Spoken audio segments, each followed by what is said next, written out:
Новое радио. Инстамарафон начался, и у нас в гостях уже подоспела прям вовремя Умеда Парсаева. Сколько лет активен ваш Инстаграм? Более 2 лет. Чем вы занимаетесь помимо Инстаграма? Веду несколько бизнесов параллельно. Я могу обратиться к вам? Да, вот увидишь, через пару месяцев будет много подписчиков. Вы занимаетесь бодибилдингом.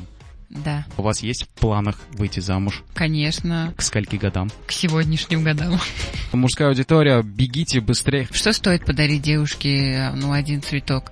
15 самон. Сталкивались вы с критикой? Аудитория у меня не накрученная, подписчики настоящие. Идти в одном и том же направлении, это не надоест людям? Думаю, не хватает больше откровенности. Не раскрывают полностью свой потенциал, стесняются, боятся. Скоро мы можем услышать, да, на новом радио песню Умеды Парсаевой? Может быть. Новое радио.